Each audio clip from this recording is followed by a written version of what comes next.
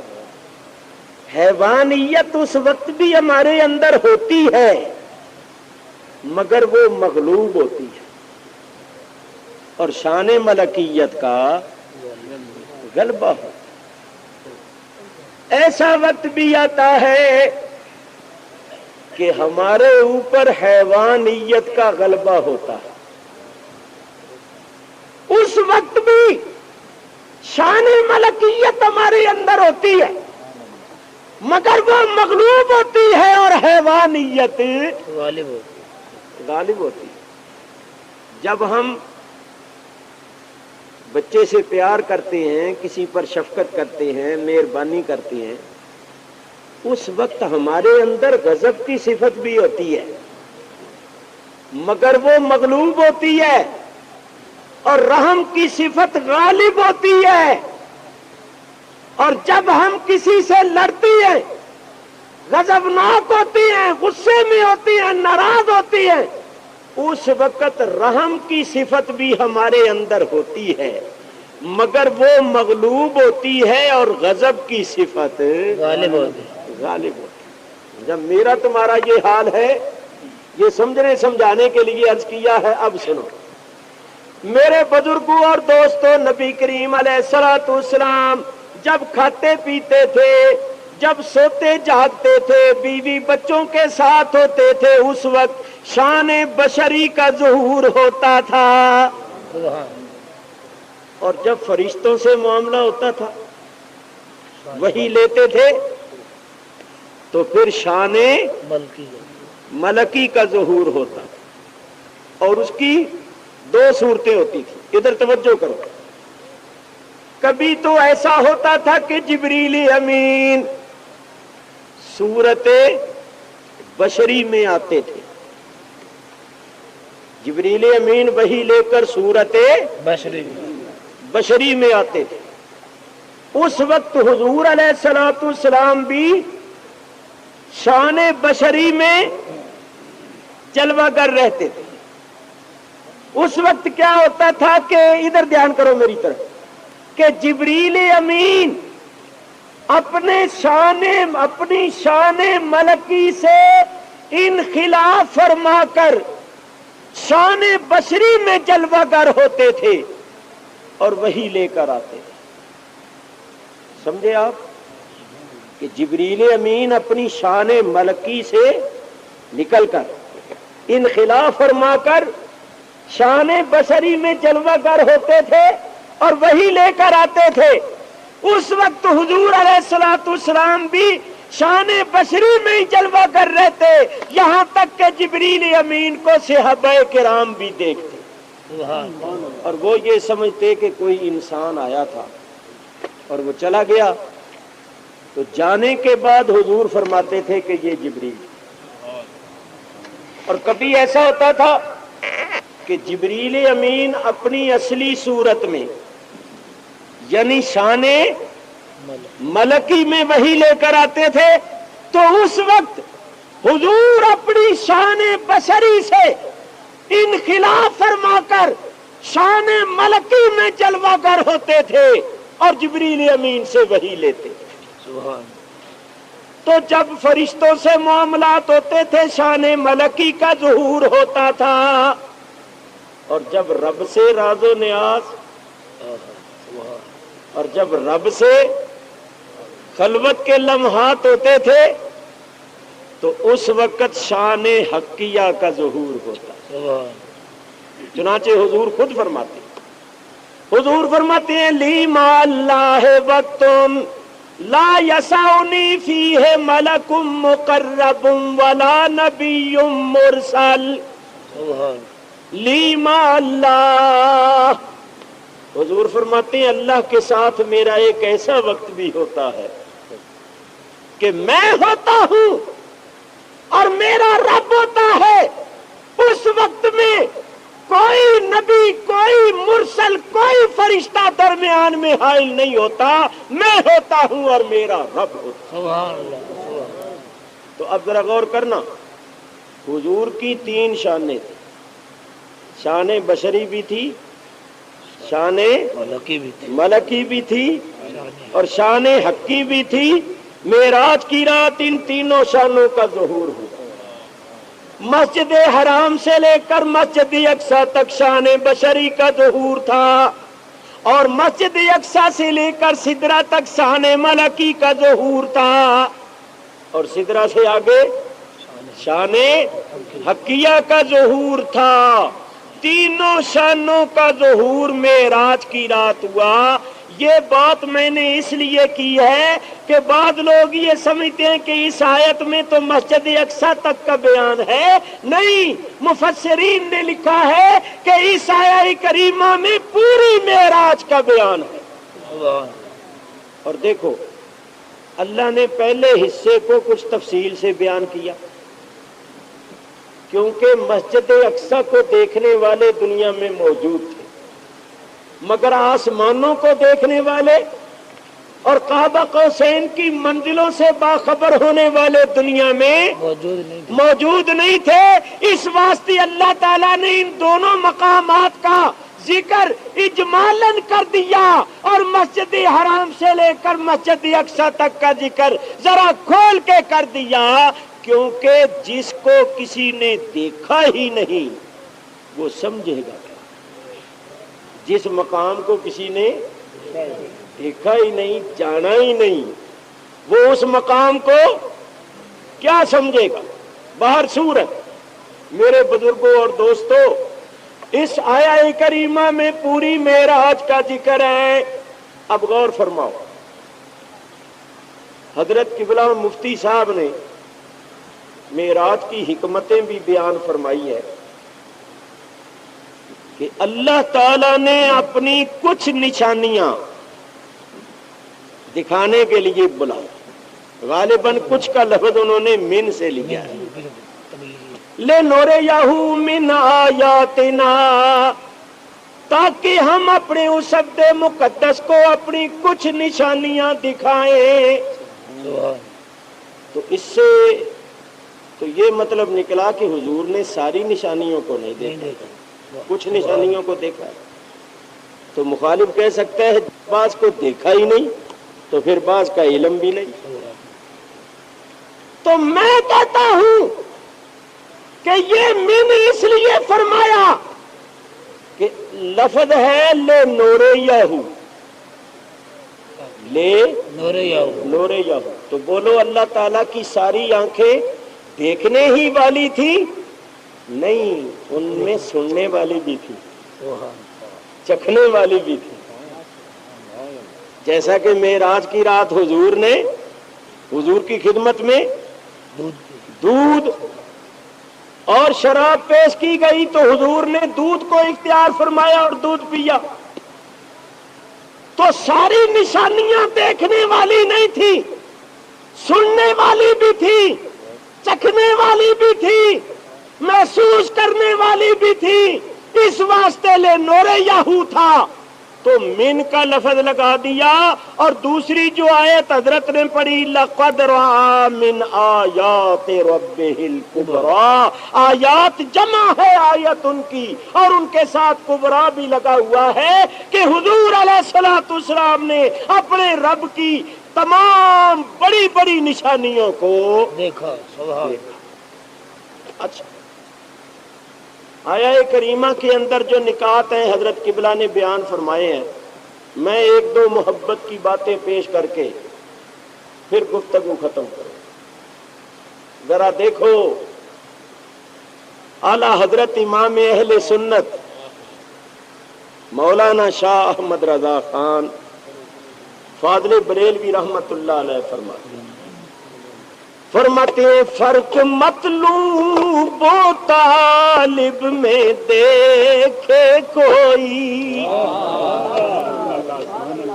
اور قصہ طور و معراج سمجھے کوئی۔ کوئی بے ہوش جلووں میں گم ہے کوئی، اور کس کو دیکھا یہ موسیٰ سے پوچھے کوئی، آنکھ والوں کی ہمت پہ لاکھوں سلام، مصطفیٰ جان رحمت پہ لاکھوں سلام، شمع بز میں ہدایت پہ لاکھوں سلام۔ میرے بزرگوں اور دوستوں، حضرت موسیٰ علیہ السلام گھر سے نکلتی ہیں، پیدل سفر کر کے طور پر پہنچتے ہیں، وہاں جا کر دستے سوال دراز کرتے ہیں، رب ارنی انظر الیک، اے میرے رب مجھے اپنا دیدار دکھا میں تجھے دیکھوں۔ جواب ملتا ہے لن ترانی، اے موسیٰ تو نہیں دیکھ سکتا۔ ذرا غور کرو، رب نے یہ نہیں فرمایا میں دکھاتا نہیں، یہ نہیں فرمایا مجھے کوئی بھی نہیں دیکھ سکتا، یہ نہیں فرمایا کہ میں دیکھا ہی نہیں جا سکتا، بلکہ فرمایا تو نہیں دیکھ سکتا، تو نہیں دیکھ سکتا۔ اس سے ایک بات تو یہ ثابت ہوئی کہ خدا تعالی کا دیکھنا ممکن ہے، اگر ناممکن ہوتا تو جلیل القدر پیغمبر سوال ہی نہ کرتا۔ جلیل القدر پیغمبر کا سوال کرنا اس بات کی دلیل ہے کہ اللہ تعالیٰ کی رؤیت، اللہ کا دیدار ممکن، اور اگر ناممکن ہوتا تو اللہ بھی یہ نہ فرماتا کہ تو نہیں دیکھ سکتا، بلکہ اللہ یہ فرماتا موسیٰ تم نے کیسی بات کی ہے، مجھے تو کوئی بھی نہیں دیکھ سکتا، میں تو دیکھا جا ہی نہیں سکتا، میں تو دیکھنے میں آ ہی نہیں سکتا، تو تم نے کیسا سوال کر دیا؟ نہیں، اللہ تعالیٰ ارشاد فرماتا ہے لن ترانی، اے موسیٰ تو نہیں دیکھ سکتا، تو نہیں دیکھ سکتا۔ اس کیوں فرمایا تو نہیں دیکھ سکتا؟ یہ صوفیانہ بات ہے، ذرا توجہ فرمائیے۔ صوفیاء کرام فرماتے ہیں اس کائنات میں صرف 4 چیزوں کا ظہور ہے،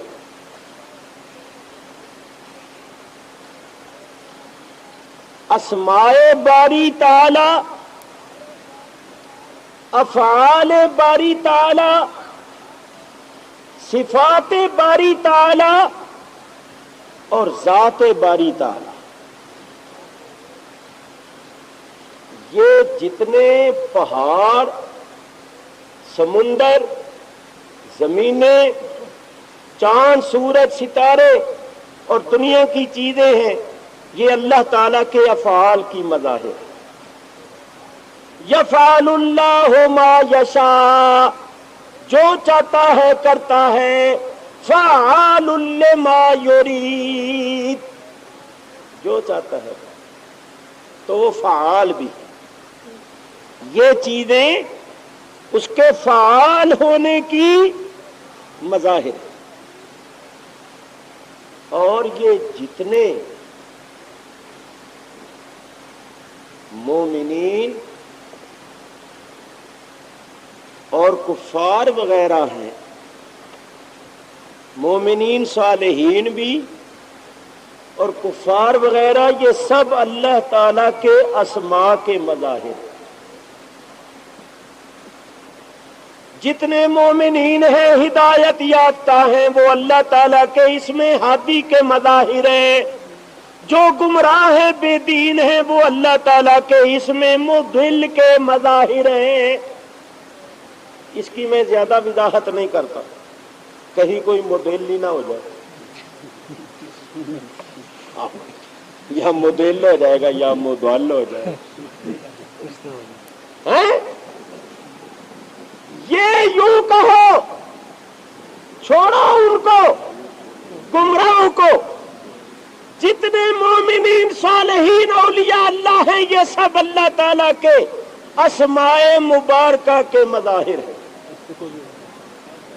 اور جتنے نبی ہیں آدم علیہ السلام سے لے کر عیسیٰ علیہ السلام تک یہ سب اللہ کی صفات کے مظاہر ہیں.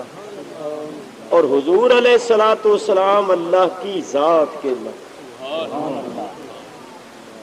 جب آپ نے یہ سن لیا تو اب میں عرض کرتا ہوں، میں اجمالی طور پر عرض کر رہا ہوں، پہلے ہی میں خیال کر رہا ہوں، وقت نہیں ہے اور یہ ذکر تفصیل کو چاہتا ہے. میرے بزرگوں اور دوستوں، حضرت موسیٰ علیہ السلام مظہر تھے صفت کے اور سوال کر بیٹھے ذات کے دیکھنے کو. مظہر تھے صفت کے اور سوال کر بیٹھے ذات کا، تو جواب ملا تو نہیں دیکھ سکتا. اگر صفت کے دیکھنے کا سوال کرتے تو اللہ تعالیٰ دکھا دیتا. چنانچہ قرآن میں مثال موجود ہے. حضرت ابراہیم خلیل اللہ علیہ السلام نے اللہ کی بارگاہ میں عرض کیا، رب ارنی کیف تحیی الموتى، اے میرے رب مجھے دکھا کہ تو مردوں کو کیسے زندہ کرتا ہے یا کرے گا. میاں پور شریف والو بتاؤ، خلیل اللہ اور کلیم اللہ کے سوال میں کیا فرق ہے؟ خلیل اللہ سوال کرتے ہیں، رب ارنی کیف تحیی الموتى، اے میرے رب مجھے دکھا کہ تو مردوں کو کیسے زندہ کرتا ہے یا کرے گا. اور موسیٰ علیہ السلام کہتے ہیں، رب ارنی انظر الیک، اے میرے رب مجھے اپنا دیدار دکھا. فرق سمجھ گئے ہو؟ کلیم اللہ نے سوال کیا ہے اللہ کی ذات کو دیکھنے کو، اور خلیل اللہ نے سوال کیا ہے اللہ کی صفت کو دیکھنے کو، کیونکہ مردے کو زندہ کرنا یہ اللہ کی صفت ہے. ابراہیم خلیل اللہ نے عرض کیا، اے میرے رب مجھے دکھا کہ تو مردوں کو کیسے زندہ کرے گا. تو اللہ فرماتا ہے، اولم تؤمن، اے خلیل کیا تمہارا ایمان نہیں؟ بولو، اللہ کو علم تھا یا نہیں تھا کہ خلیل کا ایمان ہے یا نہیں ہے؟ ہاں. اس کے باوجود اللہ پوچھ رہا کہ کیا تمہارا ایمان نہیں ہے؟ تو اگر کوئی اس آیت کو پڑھ کر یہ نتیجہ نکالے کہ اگر اللہ کو علم ہوتا تو اللہ پوچھتا کیوں؟ معلوم ہوا کہ اللہ کو علم نہیں تھا تبھی تو پوچھ رہا ہے کہ تیرا ایمان ہے یا نہیں ہے. تو جو یہ نتیجہ نکالے گا یہ نتیجہ تو نکلے گا نہیں مگر اس کا ایمان نکل جائے گا. تو بعض لوگ ایسے نتیجے نکالنے کی کوشش میں لگے رہتے ہیں کہ نتیجہ تو نکلتا نہیں مگر ان کا ایمان نکل جائے گا. تو میاں ذرا اپنی سوچ کا انداز بدلو، سوچ کا انداز ایسا اختیار نہ کرو کہ ایمان کی دولت سے محروم ہو جاؤ. وہ انداز اختیار کرو جو مومنین صالحین کا ہے. مومنین صالحین فرماتے ہیں اللہ تعالیٰ عالم الغیب والشہادہ ہے، مگر وہ پوچھتا اس واسطے ہے کہ اس کے پوچھنے میں حکمتیں ہوتی ہیں. اس کا پوچھنا عدم علم کی دلیل نہیں ہوتا بلکہ اس کے پوچھنے میں حکمتیں ہوتی ہیں. باہر صورت اللہ نے فرمایا اولم تؤمن، اے خلیل کیا تمہارا ایمان نہیں؟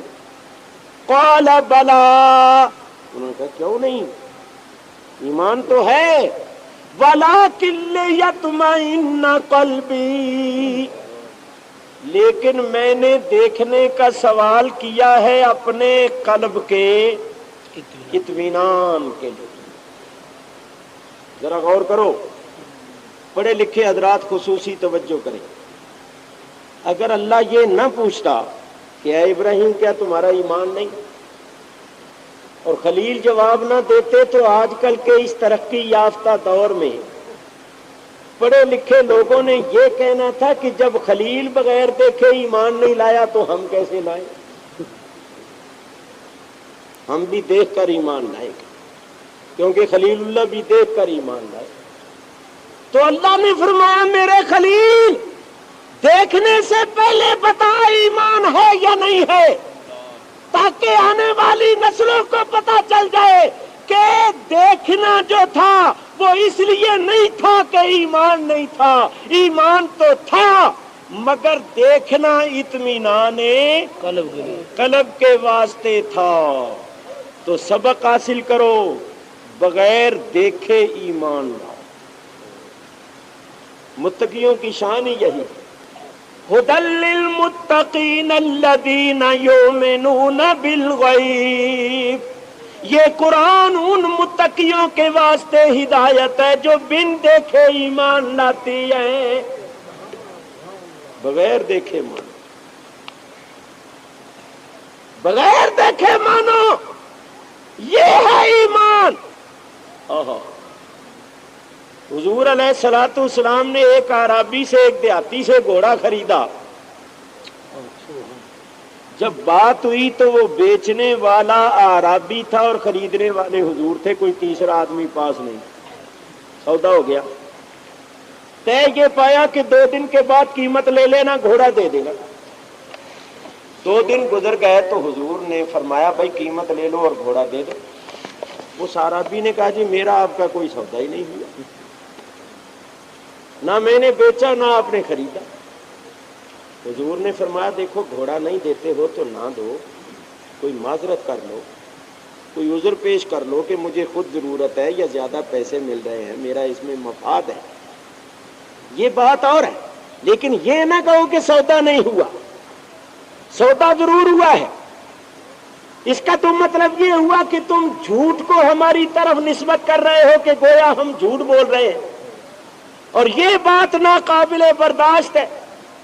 یہ مانو کہ سودا ہوا ہے، گھوڑا دیتے ہو تو دو، نہیں دیتے ہو تو نہ دو، مگر یہ مانو کہ سودا ہوا۔ وہ کہنے لگا جی کوئی سودا نہیں ہوا، اور اگر ہوا ہے تو 2 گواہ لاؤ، کیونکہ جس دین کو آپ لے کر آئے ہیں اس دین کا قانون بھی یہی ہے، وَأَشْهِدُوا ذَوَيْ عَدْلٍ مِّنْكُمْ، کہ تم میں سے 2 عادل گواہ ہونے چاہیے۔ تو 2 گواہ لائیے جو گواہی دیں کہ میرا آپ کا سودا ہوا ہے، تو گھوڑا لے لیں۔ اب حضور کس کو گواہ پیش کرے؟ جب سودا ہوا تھا کوئی پاس ہی نہیں۔ صحابہ آئے اس اعرابی کو جھڑکنے لگے کہ ارے تیری خرابی ہو، تو ہمارے نبی پاک کی طرف جھوٹ کی نسبت کرتا ہے، اقرار کر کے سودا ہوا ہے، گھوڑا دیتا ہے تو دے، نہیں دیتا نہیں دے، لیکن اقرار کر کے سودا ہوا ہے۔ تو وہ کہتا گواہی دو۔ اتنے میں نبی کریم کے ایک صحابی جن کا نام ہے حضرت خزیمہ رضی اللہ تعالی، وہ حاضر ہوئے، حضور کو سلام کیا اور سلام کر کے عرض کیا حضور کیا ماجرا ہے؟ نبی کریم نے سارا ماجرا بیان فرمایا اور فرمایا یہ شہادت مانگتا ہے تو اب میں کس کو گواہ پیش کروں؟ جب سودا ہوا تھا کوئی پاس نہیں تھا۔ حضرت خزیمہ آگے بڑھے اور اس عرابی کے سامنے جا کر کہنے لگے او عرابی، میں حلفیہ طور پر خدا کی قسم کھا کے کہتا ہوں کہ تو نے گھوڑا بیچا اور میرے نبی نے خریدا۔ گواہی دے۔ حضور مسکرائے اور مسکرا کر خزیمہ سے فرمایا خزیمہ جب سودا ہوا تھا تو پاس نہیں تھا، تو نے سودا ہوتے ہوئے نہیں دیکھا، بات ہوتے ہوئے نہیں سنی، تم نے گواہی کیسے دے دی؟ تو سنو ایمان ایسا ہونا چاہیے۔ حضرت خزیمہ نے عرض کیا یا رسول اللہ بے شک جب سودا ہوا میں پاس نہیں تھا، میں نے سودا ہوتے ہوئے نہیں دیکھا، میں نے بات ہوتے ہوئے نہیں سنی، مگر حضور میں نے گواہی دی ہے آپ کی زبان سے سن کر، اس لیے کہ میں نے خدا کو بھی نہیں دیکھا، آپ کی زبان سے ہی سن کر گواہی دیتا۔ میں نے پہلے نبیوں کو نہیں دیکھا۔ اللہ اکبر۔